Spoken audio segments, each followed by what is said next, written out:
You want to be happy in life? Learn from the past, but leave all the negative feelings behind. Move on. Yun ang sasaya. Yung iba naman baligtad eh. Ang dala-dala nila ngayon from the past ay yung negative feelings at yung learning ang naiwan. Kaya malungkot at paulit-ulit ang mistake at mabigat ang pakiramdam. Ang silbi ng nakaraan, learn from it, but leave behind all the negative feelings, all the pain, all the sorrow, all the drama.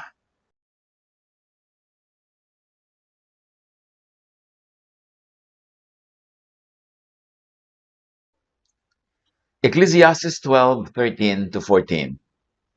Everything you were taught can be put in a few words. Respect and obey God. This is what life is all about. God will judge everything we do, even what is done in secret, whether good or bad. Ang pag-aaral natin ngayon, pinamagatan nating laws to obey para sumaya. Respect and obey God.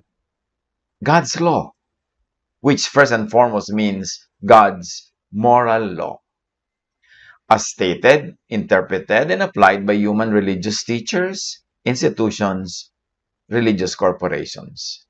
Siyempre, wala namang religion agad nung una, walang organized religion, walang mga nakasulat na mga do's and don'ts, pero over time, na-develop yan sa Israel at sa iba't ibang mga bansa na nag-develop ng kanilang mga religious institutions.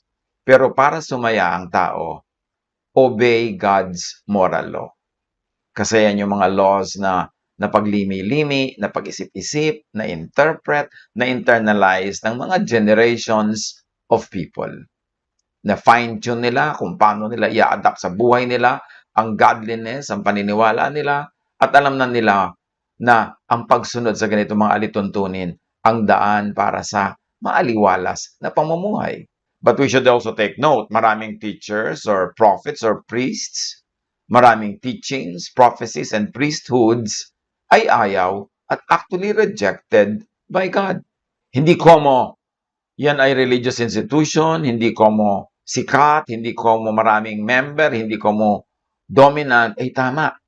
At hindi lahat ng manggagaling ng mga katuruan mula sa any religious institution ay godly.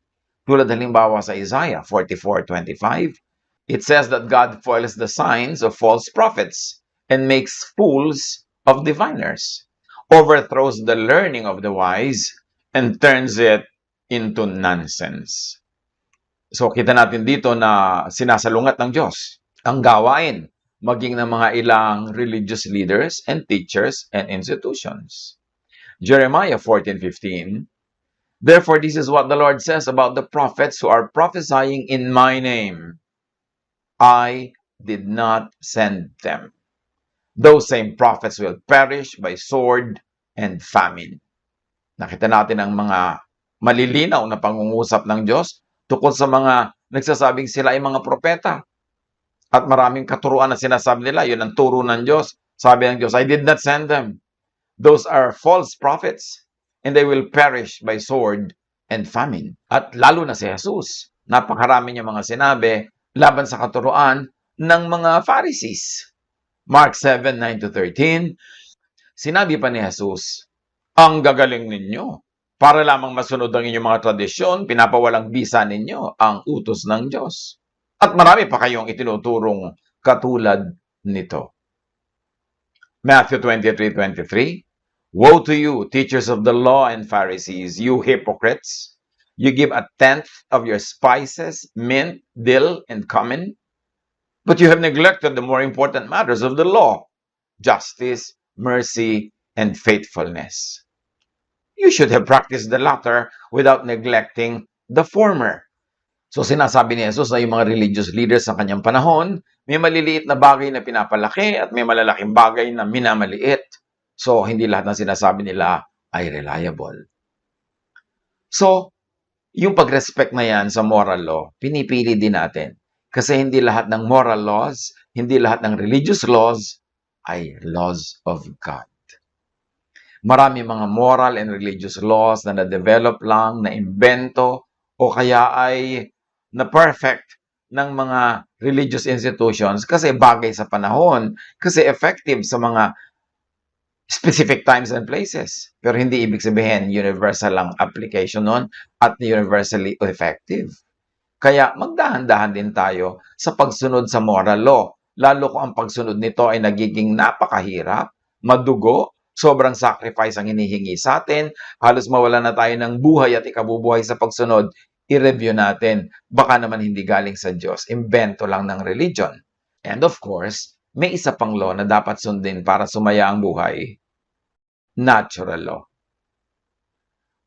Merong moral religious law. It was developed much later. It is grafted into institutional religion. But natural law was there at and from the beginning. It is grafted not into religion or in religious institutions, but into nature. So, dalawang laws na ang ating binabanggit para dapat sundin at sumaya. Moral, religious law. Kaya lang hindi 100% na sure ka na yung moral o religious law na yan ay galing sa Diyos. Dapat suriin.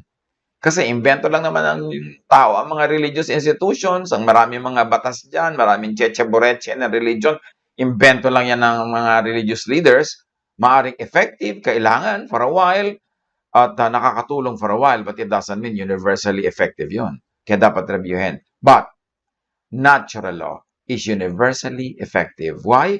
Because natural law is not invented by man. Hindi katulad ng mga religious laws na merong totoong bigay ng Diyos at merong mga nakahalong invented by people.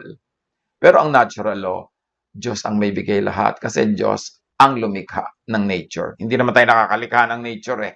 We can only recreate here and there, we can only modify here and there, but we cannot create. Only God creates. So lahat ng law of creation, law of nature, definitely law of God. At para sumaya, sumunod sa moral law, kung nasuri na natin na ito nga ay papasa at religious law na ito ay galing nga sa Diyos, at para sumaya, sumunod sa natural law. Romans 1:20, for since the creation of the world, God's invisible qualities, His eternal power and divine nature have been clearly seen, being understood from what has been made, so that people are without excuse to not know God. So ang Diyos daw ay nagpakilala sa pamamagitan ng kanyang nilikha. May pakilala ang religion tungkol sa Diyos, pero iba-ibang religion may pagkakaiba-iba ng pagpapakilala tungkol sa Diyos, samantalang iisa ang Diyos. Therefore, doubtful kung 100% correct ang pagpapakilala ng mga religions. Pero ang pagpapakilala ng nature, 100% correct kasi hindi pwedeng pakialaman ng tao ang law of nature. It could have only come from the Creator. And God will judge everything we do, how we obey or disobey religious law, up to a point, and natural law, in all points. Laws that govern and shape human life, or laws to obey para sumaya, ano-ano, tulad ng sabi natin, natural law, at may idadagdag pa tayo, legal law. Romans 13:1. Let everyone be subject to the governing authorities, for there is no authority except that which God has established. Ecclesiastes 8:2-3. Obey the king's command. Do not be in a hurry to leave the king's presence. Do not stand up for a bad cause, for he will do whatever he pleases. Since a king's word is supreme, who can say to him, what are we doing? So para kasumaya, obey legal law, obey the king, obey the government, at huwag kang magmamadali daw aalis sa king's presence. Ibig sabihin, pakinggan mo talaga kung anong sinasabi, kunin mo buong buo kung anong inuutos sa'yo, para hindi ka malito. Huwag kang magkamali. At huwag ka daw mag-stand up for a bad cause. And in the context of what this is saying, do not stand up against the king. Kasi may kapangyarihan siya. At kayang-kaya kanyang parusahan, may kapangyarihan ng Estado para magbigay ng parusa sa mga lalaban dito. Since a king's word is supreme, sino tayo para basta-basta na lamang na magtanong at lumaban? So, yan ang isa sa mga paraan para kasumaya. Huwag kang bumangga sa pader. kung lalo't hindi naman kailangan at lalo hindi naman malinaw na malinaw sa'yo na nasa panig mo ang Diyos. Huwag bumangga sa pader. What to obey and operationalize to be happy? Moral and religious law. Tulad ng binanggit na natin kanina. Genesis 4:7. If you do what is right, will you not be accepted? But if you do not do what is right, sin is crouching at your door. It desires to have you, but you must rule over it. So yan ang dapat gawin. Kilalanin ang kasalanan, tanggihan, pagwagian. What do you operationalize to be happy?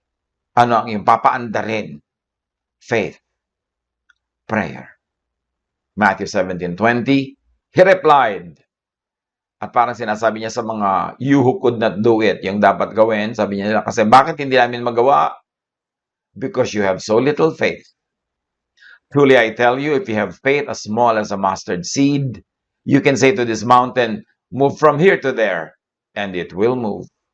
Nothing will be impossible for you. So para ka sumaya, kailangan nananalig at kailangan marunong ka magpaandar ng pananalig na yan to your advantage para maghanap ang gusto mong maganap. Matthew 21:22, if you believe, you will receive whatever you ask for in prayer. Sino ang makapangyarihang tao? Yung buo ang pananalig. Yung marunong gumamit ng pananalig na ito to ask, to seek, to knock. Dahil sabi ni Jesus, ask and it will be given you. Seek and you will find. Knock and the door will be open to you. Kaya may mga nagsasabi kay Jesus, kung kaya niyo po sana, gawin niyo ito para sa amin. Mark 9:23, if you can, said Jesus, everything is possible for one who believes. Kaya kailangan natin na mag-concentrate, manahimik, mag-meditate, para maunawa natin in a quiet spiritual way kung ano ang kapangyarihan ng pananalig. Kasi pananalig ang tunay na kapangyarihan. Hindi armas, hindi kayamanan, pananalig. Because faith can move mountains. What do you obey, operationalize, and accept to be happy? At ngayon meron ng accept. Kasi meron ng faith, meron ng moral law, meron ng natural law, meron ng legal law. Pero pag ginawa mo ang lahat ng yan, hindi pa rin 100% na magaganap ang gusto mo, pwede pa rin magkabisala. Kasi meron na tayong dapat tanggapin, chance. Meron din. Kasali yun sa bilang. Ecclesiastes 9:11, I have seen something else under the sun. Ano daw mga nakita pa ni Solomon sa kanyang katalinuhan? The race is not to the swift or the battle to the strong. Nor does food come to the wise, or wealth to the brilliant, or favor to the learned. But time and chance happen to them all. Sabi ni Solomon, may nakita pa rin akong kakaiba sa buhay, ha? Kahit mabilis, hindi lagi nananalo sa karera. Kahit matalino, hindi laging may nakakain. Kahit brilliant, hindi laging yumayaman. At kahit matalino at aral, hindi laging sa kanya pumupunta ang blessing. Sabi niya, may kanya-kanya ring kamalasan. Sabi ng Contemporary English Version, we each have our share of bad luck. Meron din kanya-kanya daw kamalasan. So, pag ginawa mo ang lahat, sinusunod mo ang moral law, pero meron nga tayong warning, hindi lahat ng moral and religious law are from God. So, mamili ka rin. Pag sinunod mo ang legal law, natural law, pinaandar mo ang faith, magbigay ka rin ng space for chance. Para kung nabigo, hindi nagtagumpay, hindi ka nagtataka, hindi ka nawawala ng gana o nawawala ng pananalig, ilagay mo sa kwarto niya. O ito chance ito, o ito malas, o inilagay ko dyan. Tapos, hindi ka lito kasi pwede rin yung mangyari. Proverbs 11:24, one person gives freely, yet gains even more. Another withholds unduly, but comes to poverty. Mga ironies ng buhay. Meron daw taong bigay ng bigay, at habang bigay ng bigay, lalo namang yumayaman, lalong nagkakaroon, hindi nauubos, napapalitan, mas marami pang kapalit. Pero meron naman daw tipid ng tipid, wise ng wise, merong ipit ng ipit, pero ang kinakawian niya rin, karukhaan, kahirapan. Hindi guaranteed na pagbigay ka ng bigay, mauubos. Hindi rin guaranteed na pa ang kunat-kunat mo at ang tipid-tipid, hindi ka mauubusan. Time and chance happens to all. Pero syempre, huwag tayong umasa sa time and chance. Yung time and chance, fallback lang natin yan. Ang gawin natin is obey moral law, obey natural law, operationalize our faith, obey legal law, at pag nagawa na natin lahat yan at meron pa rin sumabit o hindi nagtagumpay, doon natin ilagay sa time and chance. At least may lalagyan. Pero wag naman time and chance agad ang simula na policy ng buhay natin na alatsamba, bahala na, hindi ganun. Hindi yung maling gamit ng word na bahala. Kasi ang paggamit ng word na bahala, ang totoo niyan is to be responsible. But that's another story. Ecclesiastes 5:14, wealth could be lost through some misfortune.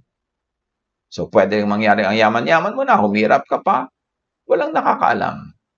Ecclesiastes 8:14, there is something else meaningless that occurs on earth. The righteous who get what the wicked deserve, and the wicked who get what the righteous deserve. This too, I say, is meaningless. Ano lang ang sinasabi ng lahat ng yan? Nothing is certain. Walang tiyak. Alam ng Diyos ang lahat, pero hindi natin alam. So we only do what is best. We only do the best we can and leave the rest up to God and then accept all the results. Ecclesiastes 11:6, sow your seed in the morning, and at evening let your hands not be idle. For you do not know which one will succeed, whether this or that, or whether both will do equally well. Kahit sa Bible, sinasabi, magtanim ka sa umaga, at sa gabi, maghanap ka pa na ibang magagawang hanap buhay, kasi hindi mo alam kung alin na magtatagumpay, yung itinanim mo o yung ginawa mo nung gabi. Sabi ganon, hindi mo alam yan. O baka naman pareho magtagumpay, o parehong mabigo, o yung isa mabigo, isa magtagumpay. Pero ang dapat, gawin mo kung ano yung kaya mo, the best you can, leave the rest to God, then accept whatever results happen. Sa quantum physics, sinasabi rin yan. All possible states and possible futures of a particle exist at the same time. Pwedeng mangyari ang kahit anong possibility. There is not one definite state, outcome or future, until observation is done. Observation, measurement, prediction will collapse all possibilities into just one out of the many possibilities. But you will never know where it will lead until you get there. No one knows the future. Ecclesiastes 8:7, since no one knows the future, who can tell someone else what is to come? It helps us to be more dependent on God, to always follow God, and to always be watchful. But it also helps us to relax. Kasi, hindi naman lahat ng nagpapagod, umaani. At hindi lahat ng hindi nagtatanim ay hindi na nakakaani. Pero, generally speaking, dapat magtanim para umani. Ecclesiastes 7:14, when times are good, you should be cheerful. When times are bad, think about what it means. God makes them both to keep us from knowing what will happen next. Kailangan natin mag-exercise ng faith. So pag daw masaya ang panahon, magsaya. Pag malungkot, isipin mo, Diyos din ang may bigay niyan. At pinapayagan ng Diyos yung mga extremes, kahit alin dyan, para hindi natin mabatid at mahulaan kung ano mangyayari pa sa future. Lagi na lang tayong umasa, take one day at a time, take one step at a time. Matthew 24:36, tungkol daw sa kung kailan magaganap ang magaganap, sabi ni Jesus, but about the day or hour, no one knows, not even the angels in heaven, nor the Son, but only the Father. So you see, walang nakakaalam ng future, not even Jesus, in that specific subject. but only the Father. So leave it up to the Father. Huwag natin problemahin yung dapat Diyos lang ang may alam para relax tayo sa buhay. Now learn from the past and forget its sorrows. Yan ang katuturan ng nakaraan. Yan ang kabuluhan at yan ang gamit ng nakaraan. Matuto tayo sa nakaraan, pero limutin na natin ang mga lungkot ng nakaraan. Huwag nang paulit-ulitin pa. Ang ulitin lang yung learning. Huwag na yung mga negative feelings. Philippians 3:13, brothers and sisters, I do not consider myself yet to have taken hold of it, but one thing I do, forgetting what is behind and straining toward what is ahead. You want to be happy in life? Learn from the past, but leave all the negative feelings behind. Move on. Yun ang sasaya. Yung iba naman baligtad eh. Ang dala-dala nila ngayon from the past ay yung negative feelings at yung learning ang naiwan. Kaya malungkot at paulit-ulit ang mistake at mabigat ang pakiramdam. Ang silbi ng nakaraan, learn from it, but leave behind all the negative feelings, all the pain, all the sorrow, all the drama. Participate in the shaping of your personal present and future. Tumulong, gumawa, pero huwag sobrang anxious. Matthew 6:34. So don't be anxious about tomorrow. God will take care of your tomorrow too. Live one day at a time. At i-consider natin ang quantum logic. Quantum mechanics says that certain events occur with a probability and are not wholly determined. That doesn't mean that they have no cause, just that they have no complete known cause. In other words, some things behave as they are simply because they are. In so many words, may mga bagay na mangyayari at mangyayari, ang ending ay ganito at ganon, pero hindi natin alam kung paano dumadating sa ganong ending, hindi natin alam ang detail, pero ang general result ay madaling malaman. Consider the pachinko board. Sa Japan, may mga laruan sa mga neighborhood na para may mga bolang mahuhulog-hulog doon sa mga butas-butas. At pag pinuntahan nun yung tama, ay mananalo ka. Pagka hindi pumunta sa dapat ay para sa'yo, mananalo ka. So, makikita natin sa picture na dadaan yung bola dyan sa mga parang mga tornilyo kung saan-saan siya makakarating, mahuhulog sa mga butas. Now, one of those or several of those butases, pag doon nagpunta yung bola, panalo ka. Pag nagpunta sa iba, talo ka. Now, we can calculate the probabilities of balls going to each slots at the bottom, but we cannot say why any one ball landed in any particular hole. Kaya panalo lagi ang pachinko operator. Ganon din sa casino, sa sweepstakes, sa lotto, sa huweteng. Merong alam na ng nature, alam na ng statistics na magiging bunga ang lahat. Halimbawa, sa sweepstakes, halimbawa, sa lotto, alam na may mananalong isa o baka wala pa nga, pero merong 1,000 tataya, talo sila lahat. Kaya laging panalo yung lotto office, laging panalo yung sweepstakes office, laging panalo yung casino. Pag nagpunta kayo sa casino para kumain, makikita nyo kung ano mga nangyayari. Ang daming ilaw, ang daming carpet, ang daming tauhan, ang daming kinusweldohan, ang daming mga luho, ang daming magagandang view, mga painting, mga bulaklak. Sino nagbabayad ng lahat ng yon? Di yung mga natatalo doon. Saan kukuha ng perang igagastos kung hindi talo yung mga nagpupunta doon? Pero bakit? May laro pa rin ang laro. Kasi sa 100 laro mo, may isa kang panalo. Feeling mo laging may chance ka manalo. At laging may chance, pero the law of probabilities already tell you, ang mananalo yung casino, yung may-ari ng pachinko, yung merong pahuweteng, siya ang mananalo at siyang yayaman, hindi ikaw. Kasi alam na ganun ang kakahinatnan. Yung detail lang ang hindi alam, like sino ang tatama, aling number ang mananalo, aling butas ang pupuntaan ng bola, pero alam na nating mananalo at mananalo yung may palaro. Everything is in God's hands. Everything follows the law of nature.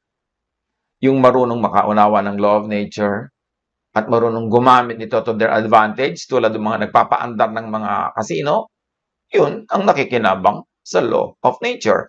And as we can say, it is opposed to the law of religion, diba? To the law of morals. Pero may morality law, may natural law, may time and chance. Kaya may mga ganyang bagay sa ating paligid.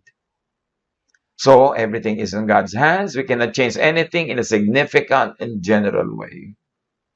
We can only rearrange mountains. But that is small, that is local compared to the size of the universe. But we cannot create or recreate the universe. Anong ibig sabihin yan? Dapat lang tayong tumanggap ng mga katotohanan na hindi natin mababago, huwag na natin baguhin. Nakaset ang lahat. At kung nakaset ang lahat, ibig sabihin everything is under control ng creator, ng Diyos. Halimbawa, ang quantum physics talks about the fine-tuned universe. Fine-tuning refers to various features of the universe that are necessary conditions for the existence of complex life. Examples, gravitational constant. If gravity is a bit too strong, the universe will collapse into a ball. If slightly too weak, everything will fly out and no stars or planets will ever form. So gravity is just as strong as it should be. The fine-tuning is 1 in 10 to the 60th power. Imagine a dial divided into 10 to the 60th power parts. Move that dial one step up or one step down, and the universe will cease to exist. To put in perspective how small things change, all the sun and all the earth, including deserts, is 10 to the 25th power only. It's like multiplying all the sands 3 times more, and then remove or just add 1 grain, and the universe will not exist. Kung hindi nyo naintindihan yun, wag na lang. Sa nakaintindi, mabuhay, mas may dagdag kayong kaalaman kasi nag-aaral kayong physics. Ang ibig sabihin lang, everything is set sa universe. Wala kang pwedeng palitan, wala kang pwedeng ibahin. Ni isang patak na tubig, walang umaalis o dumarating sa universe since creation. Nandun lang lahat, paikot-ikot, nare-recycle. Wala kang pwedeng ibawas kahit isang butil ng buhangin.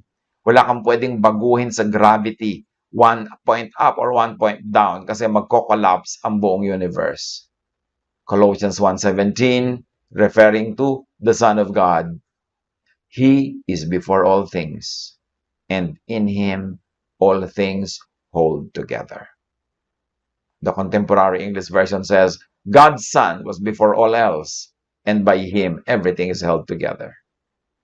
In other words, we're in good hands because everything is held together by the Son of God. Pwede tayong mag-participate sa buhay, mag-recreate and rearrange here and there, but all the big stories and all the big issues are set. They are there. They cannot be changed. It gives us confidence that life goes on, all the recycling keeps going on, the universe goes on. And it also, tinuturo sa atin, accept whatever comes and whatever happens. Kasi ang nakatakda, yun ang magaganap. Yung nakaset, yun ang masusunod. Ecclesiastes 6:10, whatever happens, happens. Its destiny is fixed. You can't argue with fate. Tanggapin na lang natin ang maluwag kahit ayaw natin. Huwag na tayong makipagtunggali. Huwag na tayong mahirapan para makamove on tayo. Philippians 1:27, whatever happens, conduct yourselves in a manner worthy of the gospel of Christ. To be happy, to be happiest, just obey the laws and accept whatever happens as outcome. Just always do your best. Your best should be enough. But if your best is not enough, accept the result. Merong mga bagay na umaandar, mga batas ng creation na lingid sa atin, pero alam ng Diyos. So magtiwala sa Diyos, do whatever you can, obey moral law, natural law, legal law, and leave a space for chance. Be happy, pick up the pieces, don't insist on your own way after you have already worked so hard. If it doesn't work, leave it at that.